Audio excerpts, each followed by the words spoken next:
Hey everybody, welcome back to the brand new video. Today it's Thursday. That means Throwback Thursday is back. And we are going back to 1995 and opening up this box of 1995 Topps Stadium Club Series 1. There's not too many of these boxes around anymore. I only saw one of them listed on eBay, and I think that one was listed at like $70.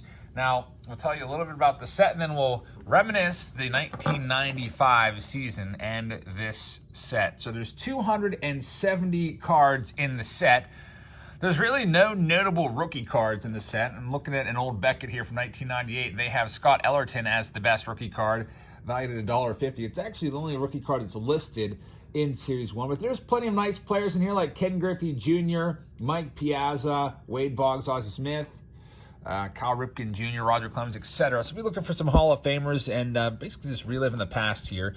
There's 24 total cards in, or 24 total packs in the box, and we'll be looking for all the different inserts that you can find. That's going to be kind of the fun hunt, I guess, of this.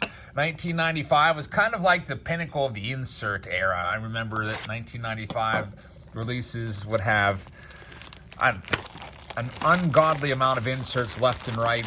By the way, Kevin is our sponsor. Kevin, thank you very much.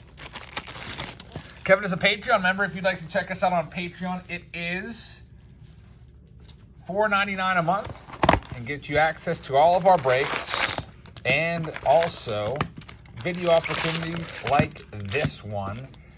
All right, so there we go. There's all of our packs. I don't know if they're going to give us the odds or not. Super premium baseball cards. And did you hear that?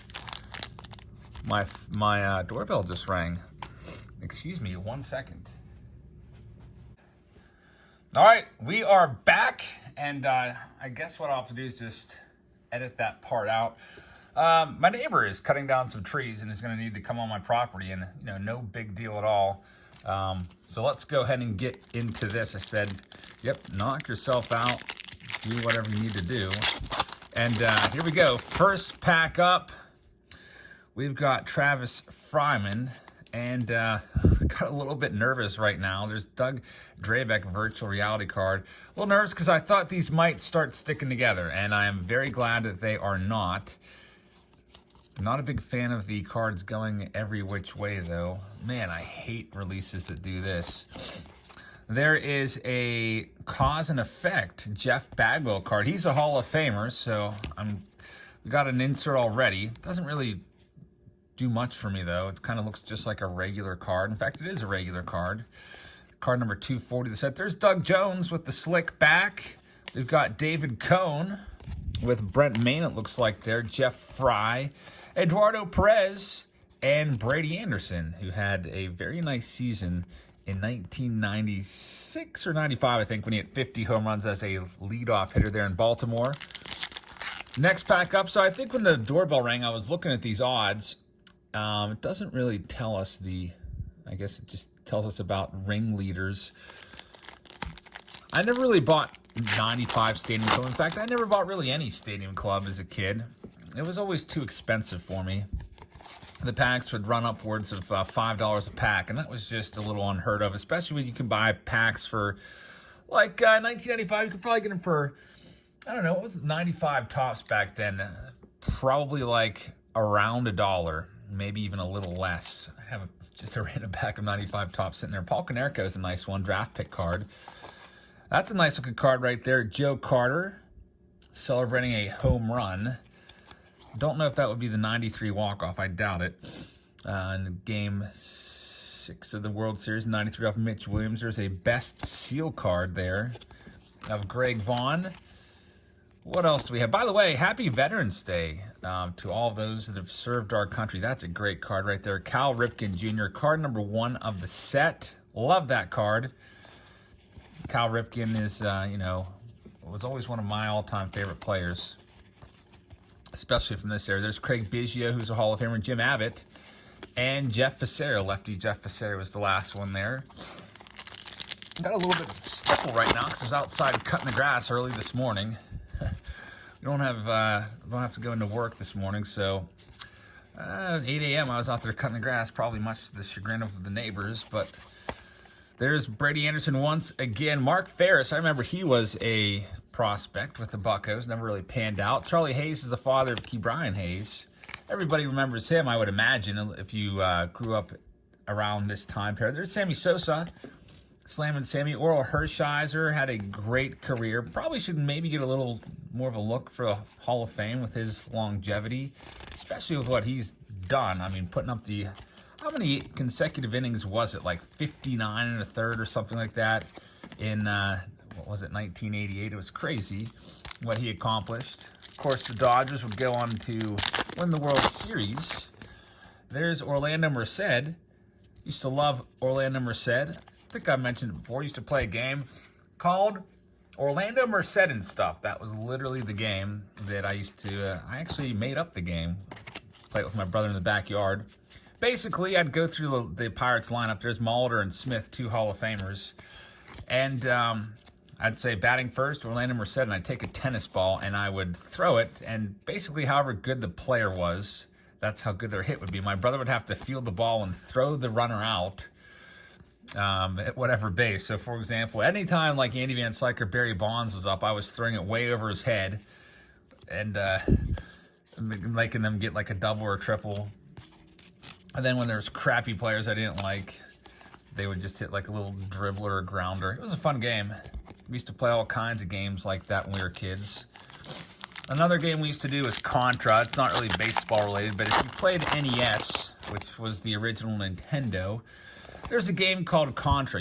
Maybe you even remember the code. Up, down, left, right, BABA, select start, or something like that. You get 30 lives for that. There's Eddie Murray, who's a Hall of Famer, Eddie Murray. Nice insert card of Greg Maddox, Statistical Extreme. Kind of looks like a 95 Fleer card. We've got a Doug Million. If I'm not mistaken, I don't want to say it, but I feel like... I don't want to say it because I can't exactly remember if Doug Million is still with us or not. He may have passed away, and I don't want to say he did or didn't. I know that one of these prospects did during this time, but it's all kind of hazy for me now. Here we are, like... What are we now?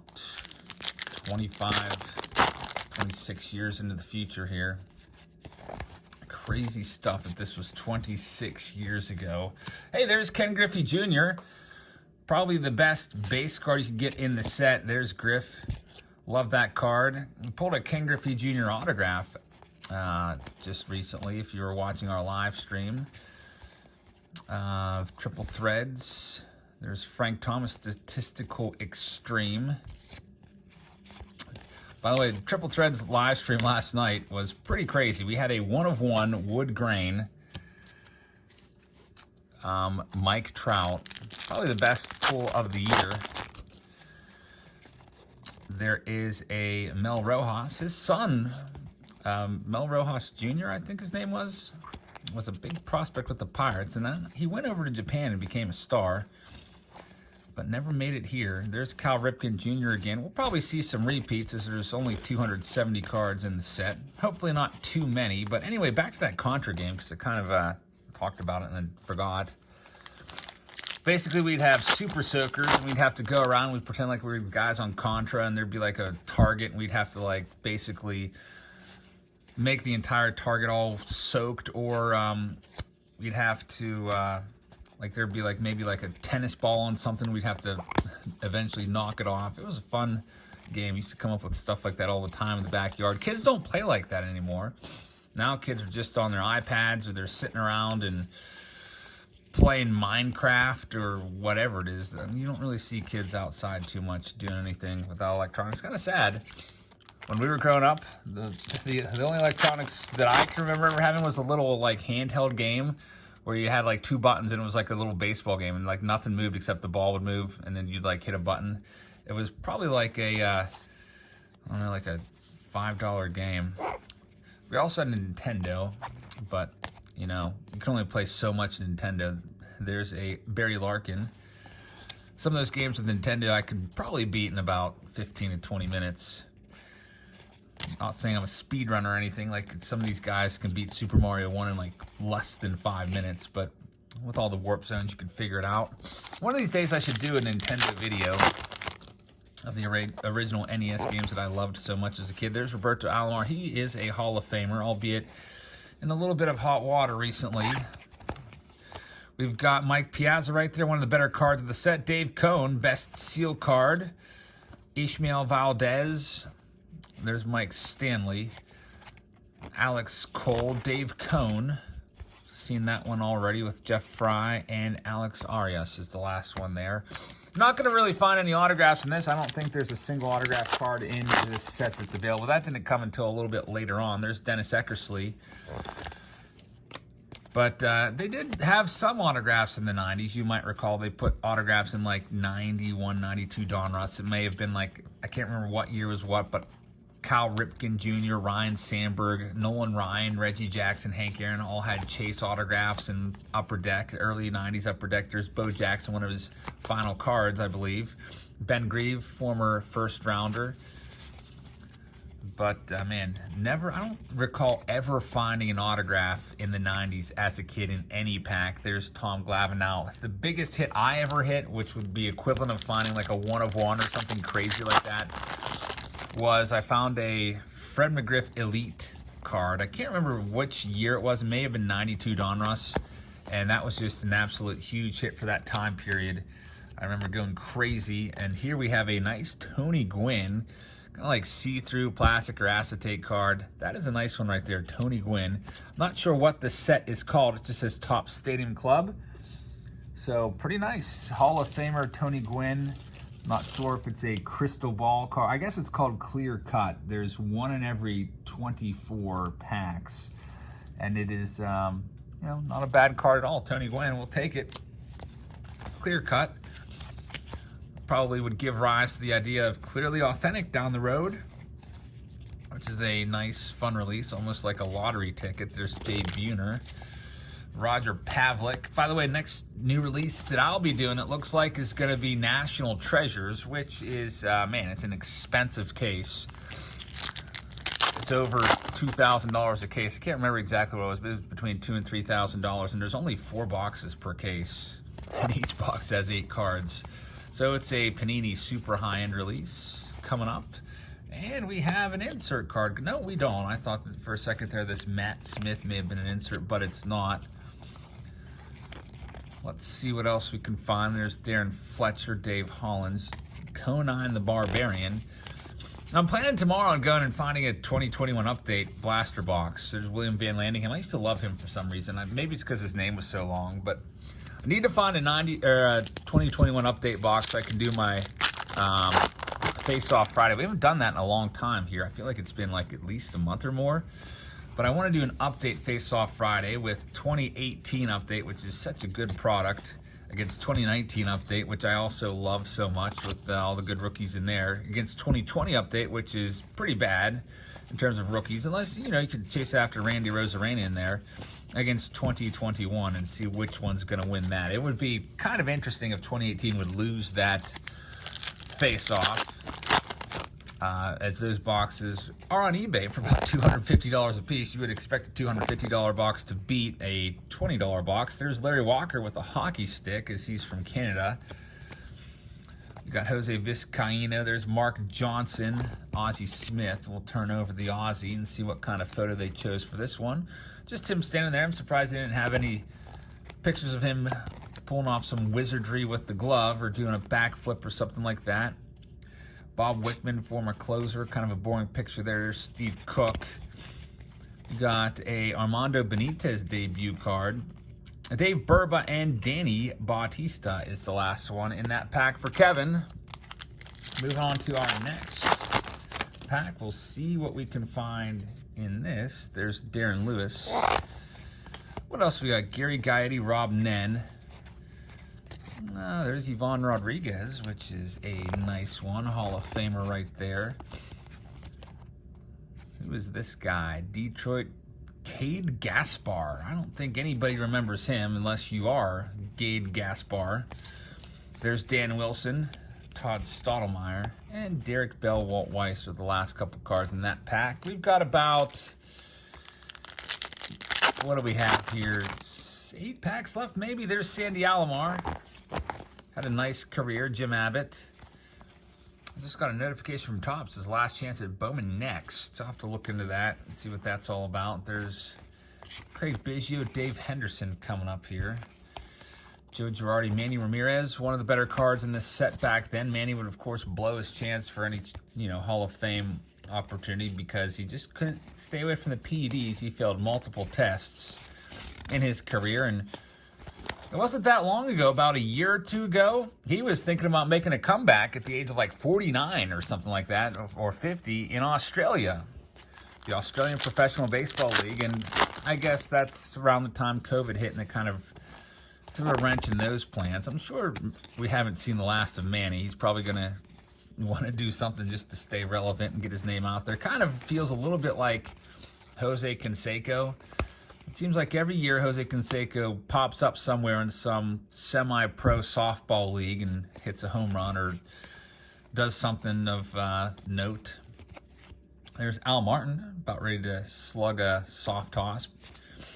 What else do we have there? Jim Eisenreich, Roger Pavlik once again, and Todd Hundley is the last one in this pack. So we do have 6 packs left. Thank you very much for being here today, everybody. Again, happy Veterans Day. Reminder, no post office today. Don't go to the post office. It's closed. Let's see what else we have. And don't forget that if you live in America, if you're an American, you live in the greatest country in the world. And it's all thanks to our men and women that have served in the military.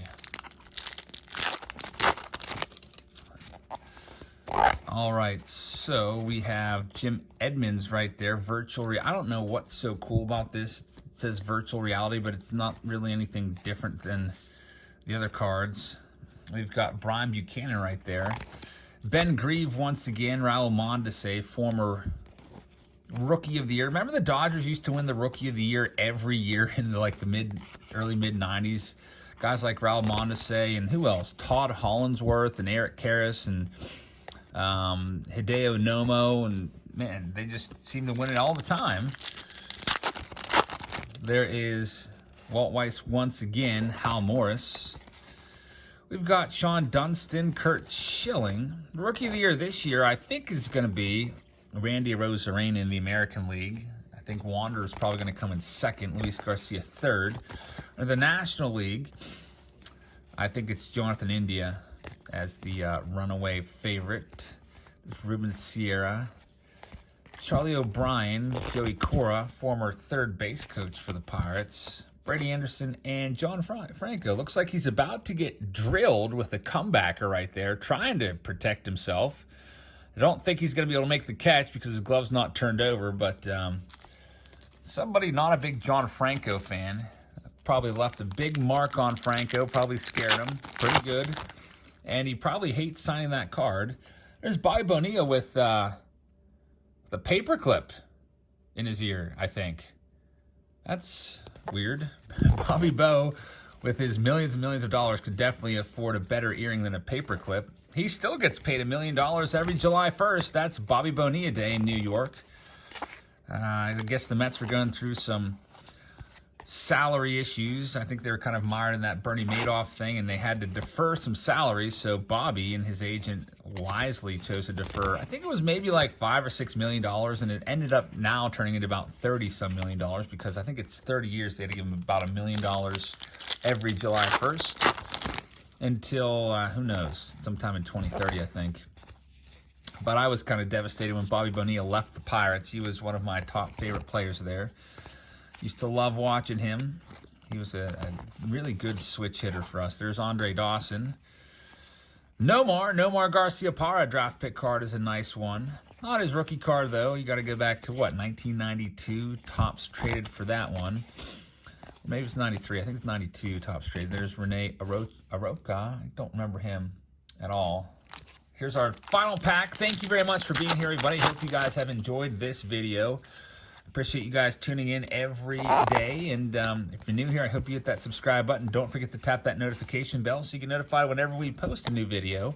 Also, we'll be live a little bit later tonight probably after 9 p.m. Eastern time with an auction. If you'd like to check that out, I've been going through some more stuff, putting some stuff aside to sell off. And if you'd like to participate, you can do so. Anybody can participate. You don't have to just be a Patreon member. All you have to do is be a subscriber to my channel. So that'll do it. Kevin, thank you very much. I appreciate that. Everybody out there, thank you so much for watching. Happy Veterans Day, and I hope to see you all later. And if not, I'll see you all tomorrow for Face Off Friday. Good night, everybody.